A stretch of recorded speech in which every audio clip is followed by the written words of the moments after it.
Joe Biden is not America's cuddly grandpa. Texas going through a deadly deep freeze. A public school principal wants you to rate your whiteness, and double masking in a federal courthouse.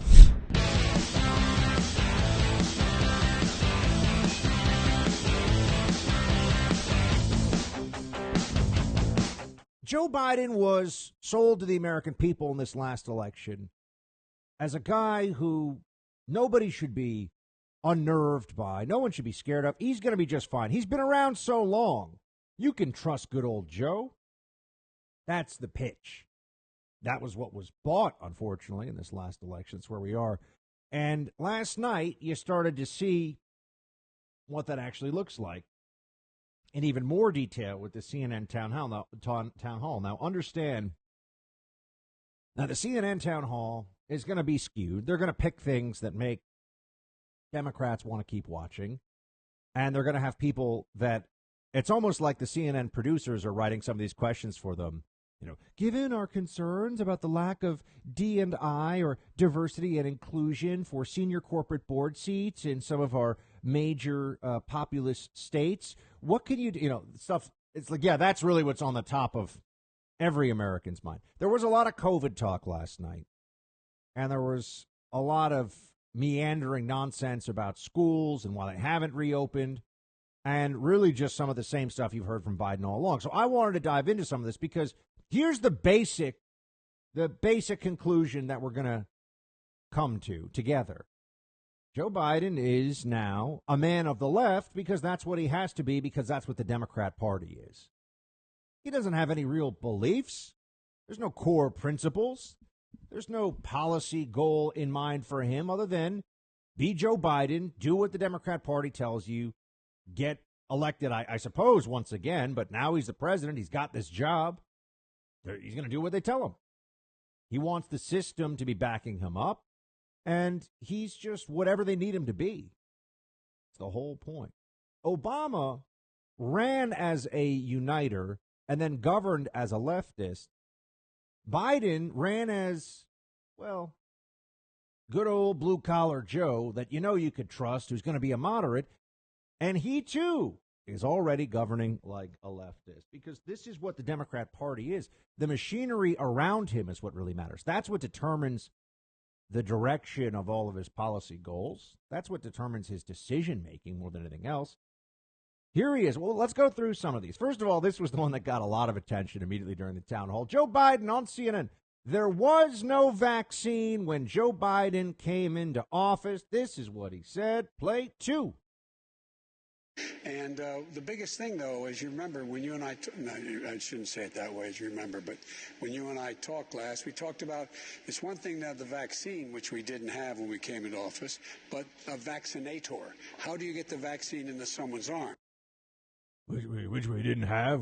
Yeah, there was no vaccine. Joe Biden was just down there in a lab, like a little chemist with some Bunsen burners. You know, it was like, no joke. I got the coronavirus vaccine all fixed up here. No joke. Got it all good to go down in my Delaware lab. Full stop. Yeah. Now people jumped on this because, of course, it's not true. But I think it's worth noting that the media always gives him a pass. There were already people tweeting out from the blue check journo set, oh, that's not what he meant. Okay, but it's not their job to say what he meant. It's their job to call out what he said, something that is so clearly untrue. But that wasn't their first impulse. So you see from the media what they're really all about. You see from the media that this is going to be nothing but a cheerleading section for the next 4 years if they have their way the next 8. And as we know, whenever all of a sudden Kamala Harris steps up into the role, whenever that will be, they'll continue it for Kamala Harris, too. This is the plan. We see all of this. Another area where Biden had to speak up was on ending the insanity of defund the police as a common Democrat talking point for at least right now at the national level. Play 3. Defund the police is discussed as an option for reforming policing. However, there are communities where people live in fear, not of the police, but in fear of the violent gangs who commit crimes in those neighborhoods. How can we be sure that we don't over-legislate police officers so that they can't do their job to protect the law-abiding citizens who live in these high-crime neighborhoods, and yet train officers to police with compassion? By number one, not defunding the police. We have to put more money in police work. So we have legitimate community policing, and we're in a situation where we changed the legislation. No one should go to jail for a drug offense. No one should go to jail for the use of a drug. They should go to drug rehabilitation. Always speaking around the issue. Good old Grandpa Joe here talking about not defunding the police. Now, isn't that interesting? Because you had so many Democrats over the summer who were willing to say this because the political winds have shifted a bit. One of the reasons is that places where there was some effort at either defunding or even just a conversation about defunding, like Minneapolis, have had big spikes in violent crime. Right? Have had big challenges with surges in criminality that have come right along with when BLM movement protests were happening and riots were happening. Well, what is the Democrat answer to this? We need more funding for community police.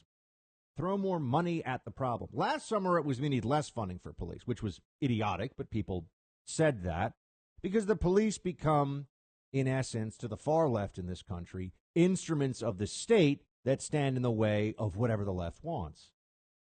Right? The left believes that there's all this oppression in this country, that criminality comes from poverty, comes from oppression, comes from all these different things, and therefore it's really our fault as a society, and so we should all suffer.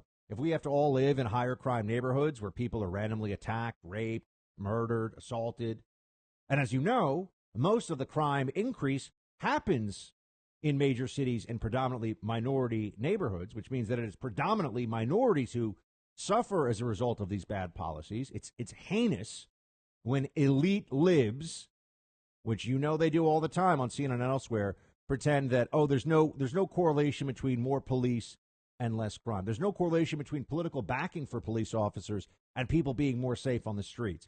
They say that while they have doormen on the Upper West Side and access to nearby precincts that are well-staffed and that they know are going to show up quickly, while they have, the county sheriff just a quick phone call away in Malibu, whatever. No crime in their neighborhoods to begin with, and if there is crime, they're going to call the cops right away. Democrats are frauds on this issue. And now Joe Biden is walking away from where his party was on this just a little bit because he realizes that it's bad for them. It's bad for them over the long run. It was one thing when BLM riots were happening all summer and it was about Trump and getting rid of Trump, but now, sure enough, they have to convince people that they're not the reason for this big spike in crime, and they are.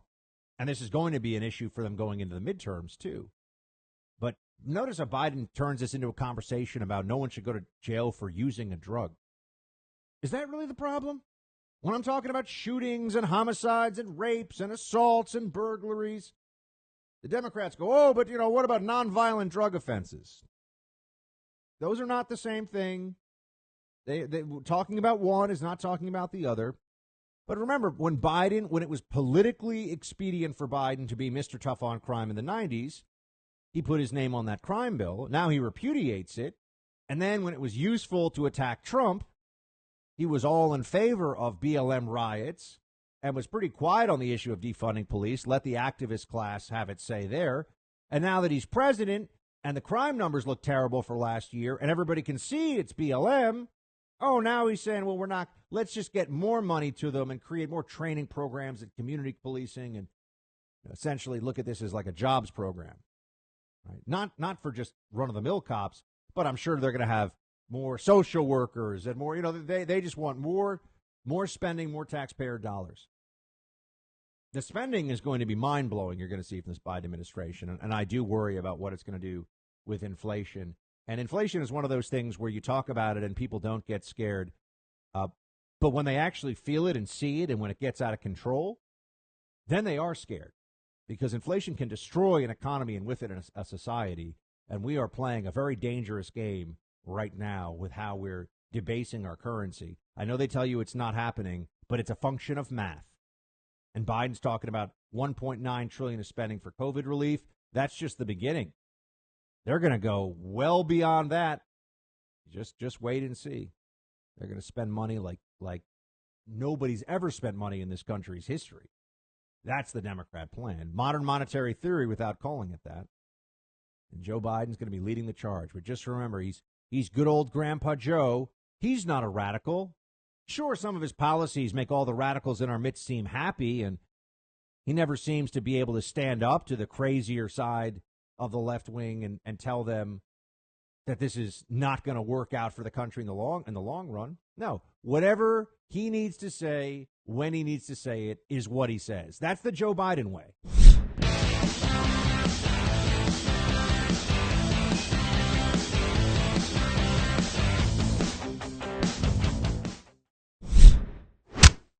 Nobody is suggesting, including the CDC in its recent audit report, that you have large classes, congested classes. It's smaller classes, more ventilation, making sure that everybody has masks and is socially distanced, meaning you have fewer students in one room, making sure that everyone from the sanitation workers who work in the laboratories and the bathrooms and do all the maintenance, that they are in fact able to be protected as well. Making sure you're in a situation where you don't have the congregation of a lot of people, as I said, including the school bus, including getting on a school bus. So it's about needing to be able to socially distance, smaller classes, more protection. And I think that teachers and the folks who work in the school, the cafeteria workers and others, should be on the list of preferred to get a vaccination. Open the schools after you do this list of 30 things that you're never going to do. Open up those K through 8 schools right now. Once you triple the number of teachers, get all of them vaccinated, put in new ventilation systems, create plexiglass dividers for students in classrooms, and insist the students wear masks while they're in the classroom. And, while we're at it, I think we should probably double mask them, right? Isn't that the new thing? Oh, we'll get to that. This is nonsense. Schools should just be open. Children are at almost zero risk, as I keep saying. We all know it. But they pretend they're reasonable, right? And that's a big part of Biden's appeal, the pretense of being reasonable, the facade of just being a guy who kind of goes down the middle and, you've known Joe, you're comfortable with Joe. Why won't he just say the schools are going to open? They keep saying the schools are going to open safely. There's that word. Slows the whole thing down. We have seen children suffer by the millions because of the bad decision-making of adults. And the bad decision-making of the government is also hurting our ability to get past this pandemic with as few casualties as possible.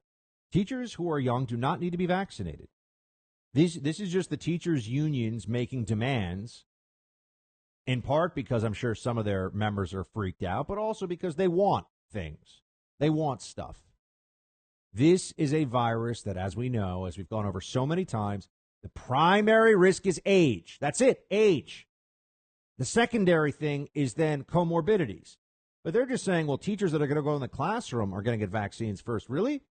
So right now in New York City, if you're 64, you can't get the vaccine, even though you're many, many times over at higher risk than a 30-year-old public school teacher. But that 30-year-old public school teacher's gotten priority.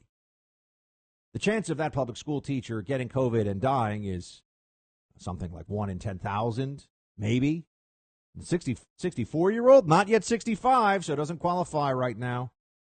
Doesn't yet qualify. I have a family member who falls in this category. My mom's 63. Doesn't qualify yet for the virus. For the vaccine. Doesn't qualify yet. Because we're too busy giving it to 25-year-old teachers. This is wrong. This is wrong. This is stupid government policy, and Biden is pushing it down our throats. But now everyone's seeing, okay, so he's not actually some mega genius. He's not actually implementing some great plan, some strategy that nobody else could have foreseen, and we all should be so thankful. In fact, this guy's a buffoon. He's a clown. He's Bozo Biden. Always has been, always will be. But he was just what the Democrats needed in a pandemic year where the false belief in a return to normalcy, coupled with the unhinged hatred of the entire establishment, including many Republicans for Donald Trump, meant that they could get Joe Biden elected. They just wanted that power back. It didn't matter which Democrat it went to, because you get the same policies. Whoever the Democrat is, you get the same policies. They recognize that. You think anything would be any better on the school issue right now? In some ways, actually, at least with Bernie Sanders, as loony as he is, he believes in some immigration restrictions and some trade deals benefiting American workers. I mean, he's a loony socialist, don't get me wrong, but with all the rest of the Democrats, you can pretty much get the same stuff. You get exactly what was promised by each and every one of them up on that stage. And they got to keep everybody scared, too. So Biden did that as well, where he's talking about how. So the teachers thing, I mean, this is just a Democrat constituency getting their way. And then we're also going to spend 4 years here being lectured about the constant threat of the danger of white supremacists. Play 7. I got involved in politics to begin with because of civil rights and opposition to white supremacists, the Ku Klux Klan, and the most dangerous people in America continue to exist. That is the greatest threat to terror in America, domestic terror. And so I would make sure that my Justice Department and the Civil Rights Division is focused heavily on those very folks, and I would make sure that we, in fact, focus on how to deal with the rise of white supremacy. And you see what's happening in the studies that are beginning to be done, maybe at your university as well, about the impact of former military, former police officers on the growth of white supremacy in some of these groups. You may remember in one of my debates with the former president, I asked him to condemn the Proud Boys. He wouldn't do it. He said, stand by, stand ready, or whatever the phrase exactly was. It is a bane on our existence. It has always been, as Lincoln said, we have to appeal to our better angels. And these guys are not, and women are, in fact, demented. They are dangerous people. Nobody likes white supremacists. They're disgusting. But also, why is America supposed to live in constant fear of this group of white supremacists when I sit here and tell you I've still never met one, never come across one, only seen them on the news on occasion, and that's it. And also, where does white supremacy as a concept, where is it really defined these days? Because as the left defines it, it's white supremacists to oppose renaming a school that's named for Abraham Lincoln. That's a vestige of white supremacy. So I just want to know what exactly are the parameters here. But Joe Biden knows, keep everybody scared, create this enemy in the minds of the Democrats, and also use it. He mentioned the military and law enforcement, use it as the basis for all kinds of indoctrination into left-wing critical race theory and wokeism and all the rest of it as a means of preventing the spread of white supremacy. Oh, okay.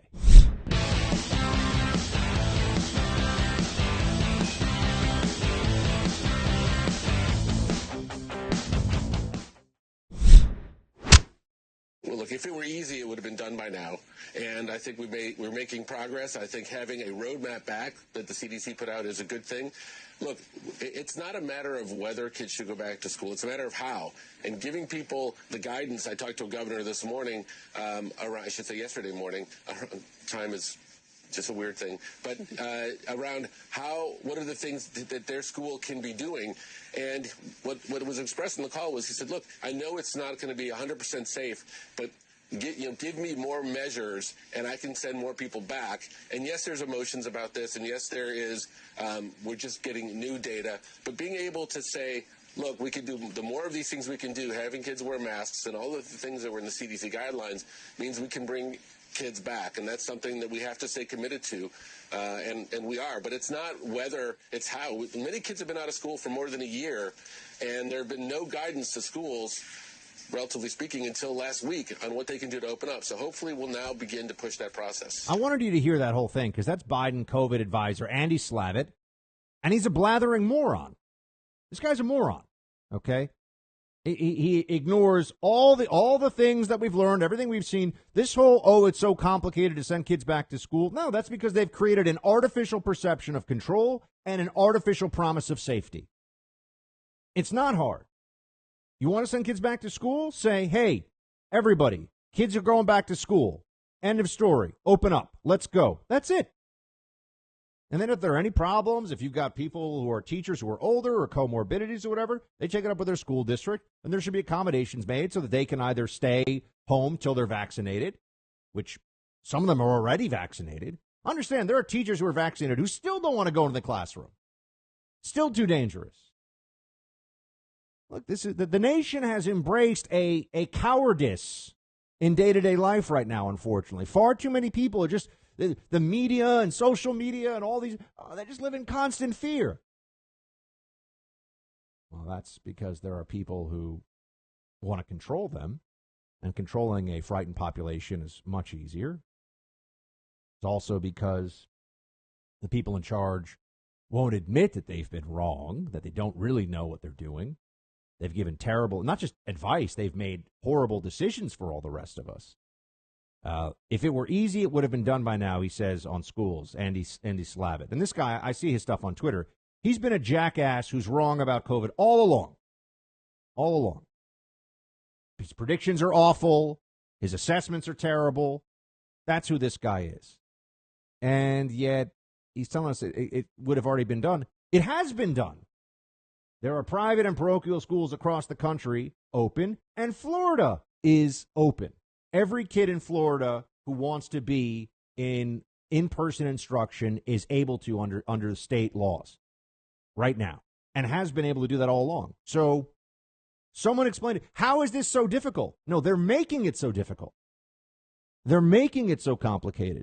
You should really see, you should ask this guy, all you have to know is when you line up California and Florida right now, this is a huge problem for the lockdown libs, who have been so smug. And I'm sorry, I do take this personally because they've ruined lives here in New York. They've made us all just tremendously depressed and anxious. And they've told us it's all for our safety. It had to be this bad. They had to shut down restaurants. And if you question it, why are you trying to kill people? They got all in your face and crazy. They were wrong. A bunch of hysterical nincompoop. Freaking out all the time. Where's your fourth mask? Quadruple mask? And now when you see what happened in Florida, you see what happened in California, an excellent apples-to-apples comparison. Nobody can avoid this anymore. So now the lib media is looking for, okay, what are our talking points on this? Come on, Biden experts. What do we say now? Because people who aren't complete morons can understand that if Florida's a little bit better than California in terms of COVID situation and has been open this whole time, what the heck was the benefit of locking down California? Someone explain that to me. I can tell you who's not going to explain it. Biden COVID advisor Andy Slavitt. Once again, play 12.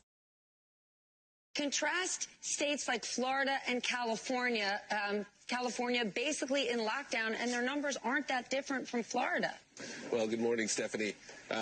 Look, there's so much of this virus that we think we understand, that we think we can predict, that's just a little bit beyond our explanation. What we do know is that the more careful people are, the more they mask and social distance, and the quicker we vaccinate, the quicker it goes away and the less it spreads.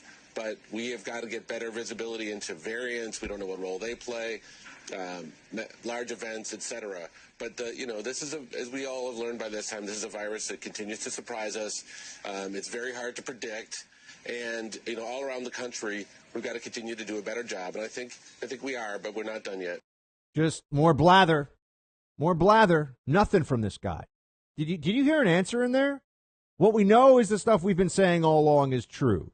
Well, hold on a second. If what you've been saying all along is true, what about this huge real-life case study of California versus Florida? And what Stephanie Rule said isn't even really correct. Florida's got better results. It's not that the results are close. Like that's yes, accurate, but the more important assessment, the more important takeaway is, no. Florida's actually done better than California while being open the whole time. So if all these things we're told to do, if all the mask, social distance, everything, this is really going to flatten the curve. It's really going to, we need all these government mandates. We need all this propaganda all the time. Do this, do this, do this. We need social media companies to prevent open discussion. The social media companies are disgusting with the censorship they're engaged in. Awful. The wokeness, the woke morons, these people that go work at these places now, work in, government relations, or they work in, media relations or marketing or PR or whatever. They don't know. And by the way, they don't know anything about technology or anything else. They just go work in these corporations, right? They didn't build these things. And they're all about the wokeness. And they shut down necessary public debate on a policy issue because they wanted to believe they were right. Well, they were wrong. They were wrong.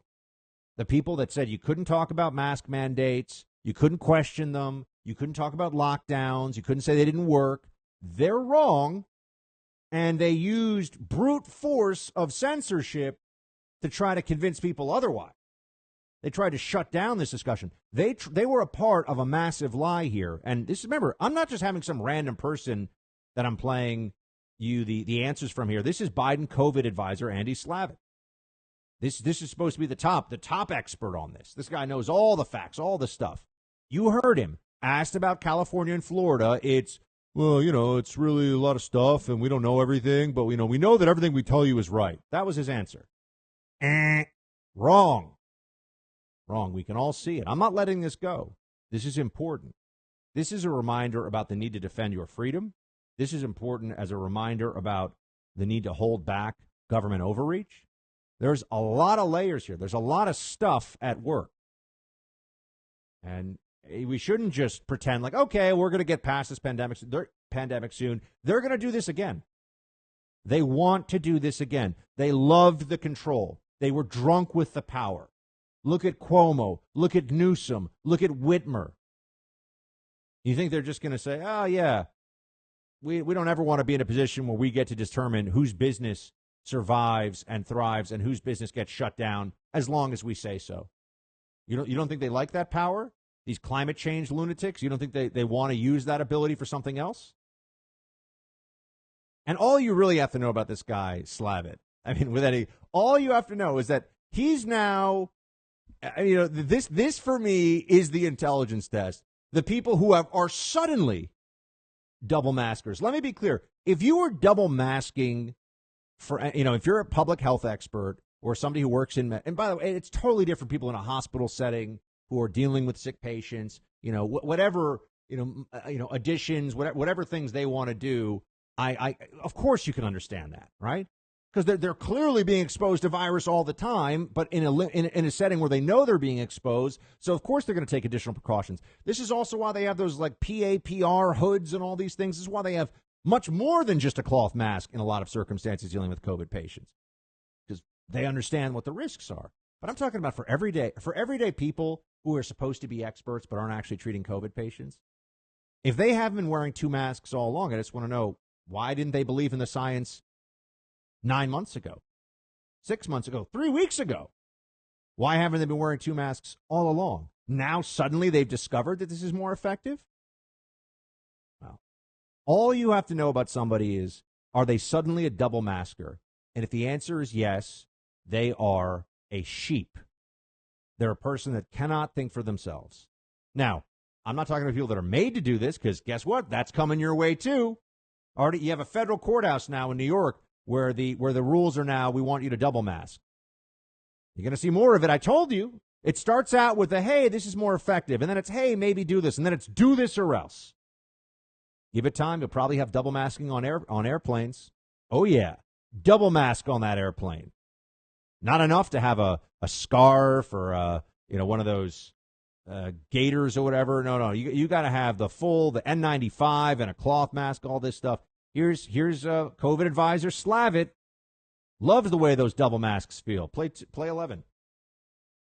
Should we be wearing regular masks, two masks, N95 mask? What's the best recommendation at this point? Well, so if you're not wearing a mask at all, wearing a mask over the nose and mouth, well-fitting, bingo, that is the most important thing.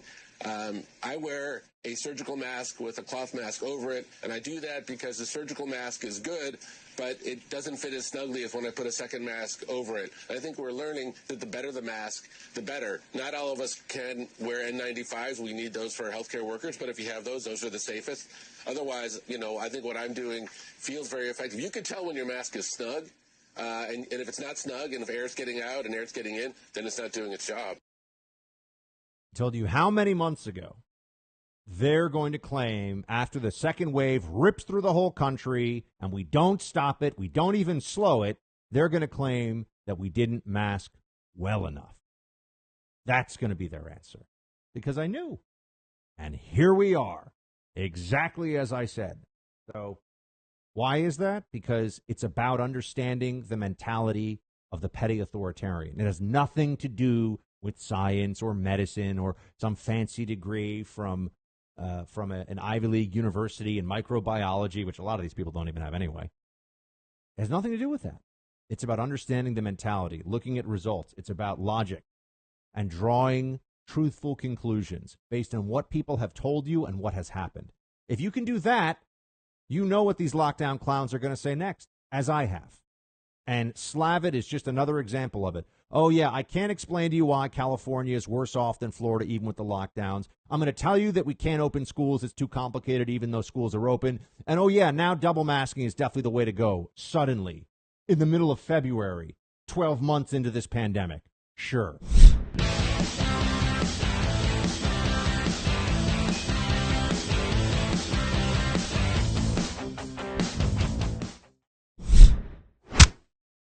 It's not a trick question, and I feel like you guys have treated it like a trick question. I think people just want to know what the White House position is on whether or not teachers have to be vaccinated for kids to return safely to school. The CDC director, Rochelle Walensky, says the science is that teachers don't necessarily have to be vaccinated for kids to return.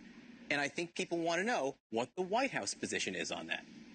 The White House position is that and the president and vice president believe that teachers should be prioritized for receiving the vaccination along with other frontline workers. And in at least 22 states in the District of Columbia, that's exactly what's happening. Prioritize is one thing, and I think there's wide agreement they should be prioritized. And why not? Is it necessary, though? That's the question. It really is a yes-no question. Well, John, I think the real question, frankly, if I can be frank here, is what you're getting to is it safe for kids to go back to school?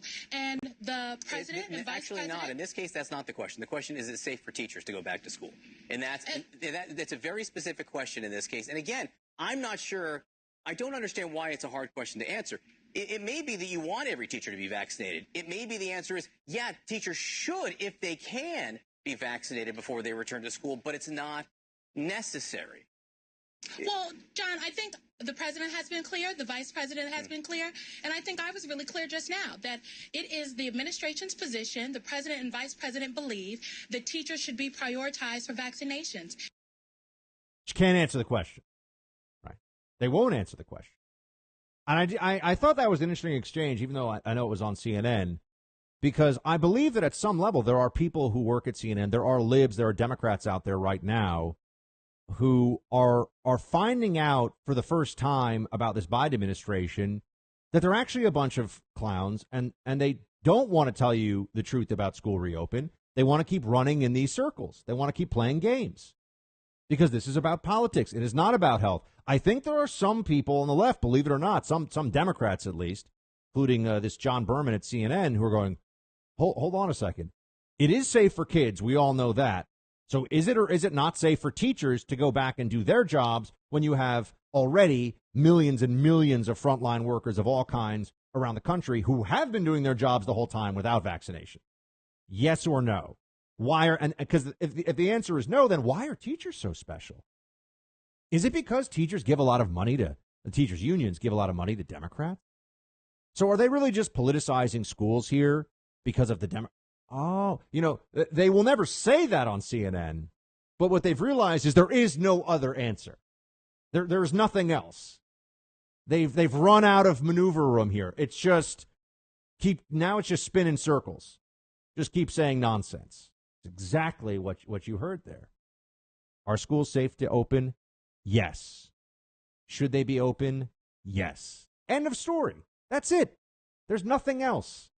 But they won't say that because there's $120 billion riding on this COVID relief bill for the schools, and the teachers' unions want all kinds of concessions. They want to just squeeze every last drop of benefit they can out of this crisis for themselves, for their adult members, pretending they're doing it for kids. They're absolutely not doing anything for these kids. They're hurting children, actually. They're hurting their development. They're hurting them psychologically, and they don't care. The other part of this, you got to remember, they simply don't care. They have more important priorities. You're seeing this. Good old Grandpa Joe. Grandpa Joe apparently doesn't care about the grandkids actually getting back to school anytime this year. Oh, no, but I'm sure his grandkids all go to private school, which have been open and which have been fine. Gee, I wonder why that is. What's happening there? School choice, when it comes to Democrats, a huge weakness for them because they have no principled argument to make. They can't even pretend, and it's true about these school lockdowns, too. They can't even pretend they have a principled argument. It doesn't exist.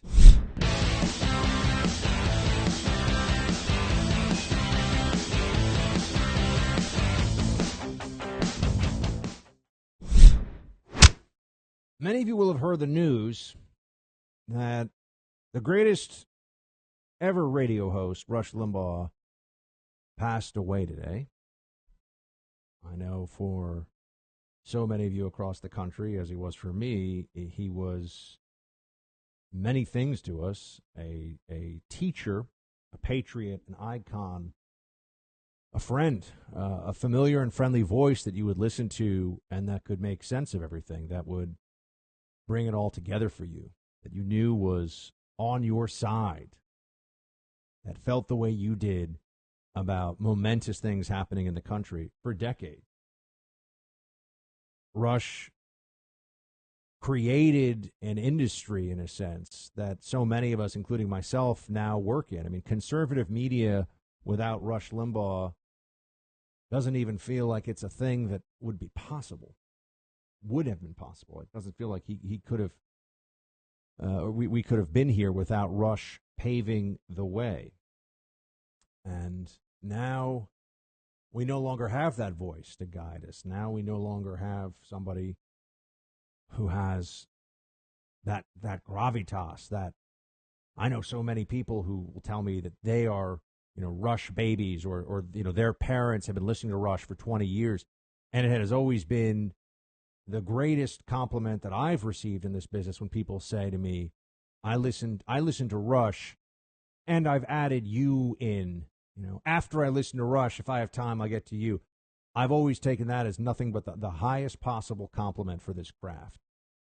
It's like saying after I watch, Tom Brady or Michael Jordan play at their absolute peak, I'll flip the channel and give you some time, because Rush is the greatest.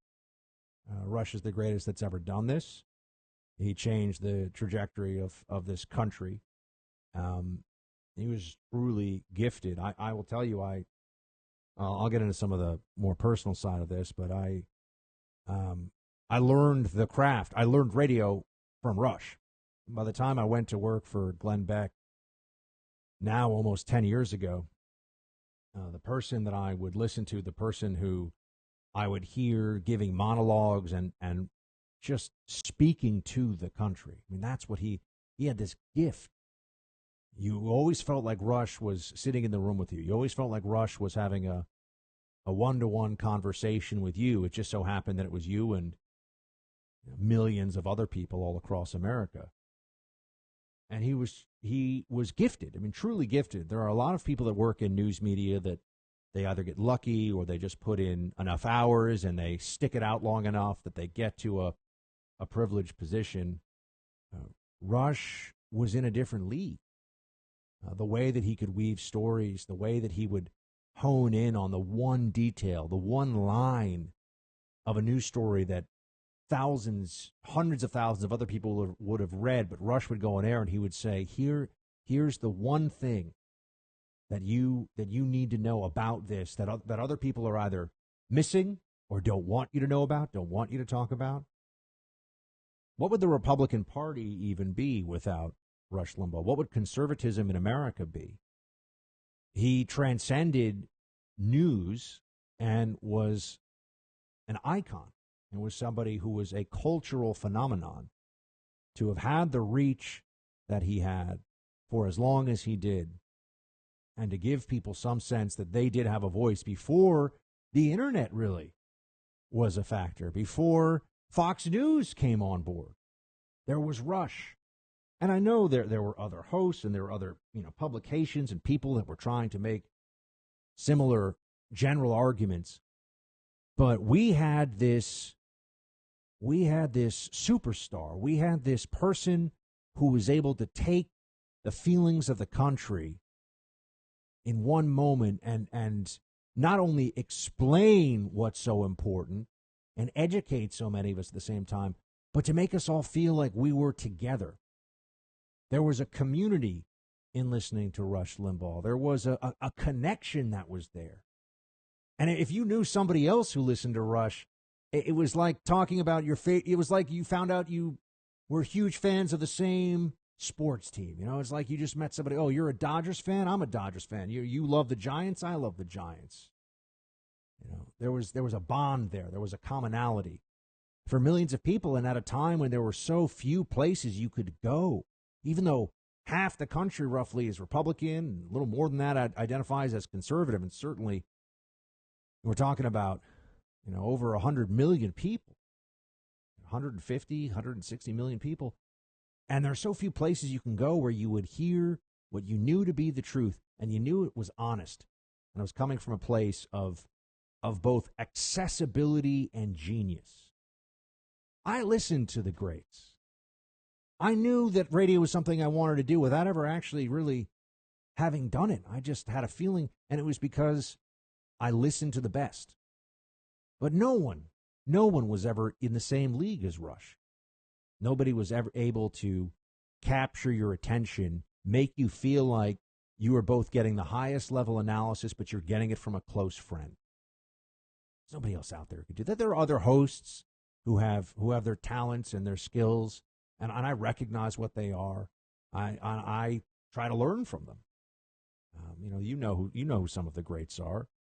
When Glenn Beck is in his zone telling a story, I mean, he is a gifted storyteller, and has amazing comedic timing. I mean, he has a lot of, but Glenn would never say that he was in Rush's category. Of course, none of us would, right? Sean is massively successful, enormously influential, but even the great Sean Hannity knows there's only one Rush. Rush is someone who I will say now I worry about what happens in the absence of his voice. I've talked before about the need that we have at conservatism for an unsinkable aircraft carrier of free speech. Well, we did have some innocent. We had Rush. They couldn't cancel him. They couldn't shut him down. They couldn't stop him. They couldn't buy him off. They couldn't threaten him into submission. They couldn't get him to just give up and retire early and play golf. I'm sure the pressures on him were enormous.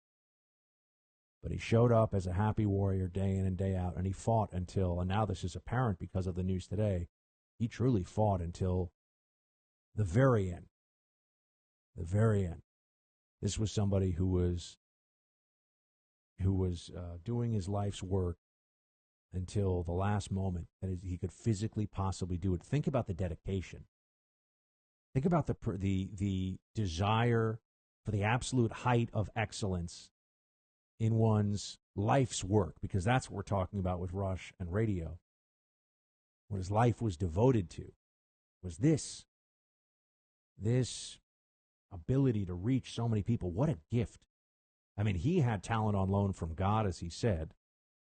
And now I suppose he's going back and can thank God in person. Kind of hard to think about, honestly. What does it feel like now making the case in this country without Rush? We have, in a sense, lost our most formidable general for conservatism. That's how I would describe it. We've lost the one guy that we knew could go up against any movement, against any political machinery. He could go toe-to-toe with anybody, and he would make that case, and he could win. And right now, there's nobody who has that ability. Nobody can step into that role. And then it also reminds me of what a debt of gratitude I owe to Rush Limbaugh. There are very few times in my life that I could say I did not really think something was happening that was happening. As you all know, I started in radio almost now 9 years ago, I think it was. And I didn't even have a radio station. I didn't even have a terrestrial radio call letters that I could say. I was really just doing an internet stream. And this was early on in that. I was doing an internet stream at theblaze.com. We did it on the weekends, the original Saturday Squad. Some of you are still with me, and I'm very honored to this point. I remember the first shows that I did, I think I had a few dozen people listen, and I mean that, a few dozen, the first few radio shows that I did. And then it grew, and within 18 months or so of starting on radio, I'm very blessed, and I will always be grateful to Glenn Beck for putting me in the game and putting me in that role. But I was able to get the phone call from Rush's people, and I remember it was Kit Carson, who very sadly also passed away some years ago. I believe it was brain cancer. I'll remember Kit Carson called me, and his voice, he was a radio guy too, and he was, "Buck Sexton? Kit Carson here from the Rush Limbaugh Show." And I honestly thought that somebody was having a go at me. I thought this was like somebody I worked with at the Blaze. No way. And he said, how'd you like to fill in on the Rush Limbaugh Show? And this, I suppose, would have been like someone, going up to a person who felt like they had just learned how to pilot a sailfish boat or something, and somebody shows up and says, "Hey, how'd you like to be in charge of a $100 million super yacht for the afternoon?" I mean, that's kind of what it felt like. Oh, okay. Here we go. And it was one of the, I've had very few moments in my career where it felt like I'm sure a lot of people feel this way. I've had to be in the trenches. I've had to earn every step that I've gotten, and I've been denied a lot of opportunities that I think I should have had. And Rush Limbaugh, though, his show, and it was with Rush's direct blessing, so that's why I am thankful to him forever. That was like being handed a gift from God. That was something that I got. I was blessed to be able to be at the EIB mic with less than 2 years of radio experience behind me, and then to be invited back many times. Why do I even have a syndicated radio show today? Why do I have this very fortunate situation of being on over 200 stations today? It's because of Rush Limbaugh. So I'm in a business that is only possible because of this man who held it up like Atlas for decades. And I had my single biggest breakout of my career. It's the reason people say, "Oh, Buck, why didn't you go and build a YouTube channel years ago or do some of these digital things?" Because I got a chance at the big fill-in with Rush, and then I got put on syndicated radio. I was on terrestrial radio, and that seemed like my destiny. That seemed like my path. Again, only possible because of Rush. And I'm sorry to this day, I never met him. Never met him. I know that he has talked about me numerous times in the past on his show, and I don't know. I must have filled in for him, hosted that show about a dozen times over the years, something like that. And it was always amazing. I'll never forget the first time I did it. You know what? Let me just take a moment here. I want to get into a little bit more about that first fill in for Rush, and we'll talk more about his legacy.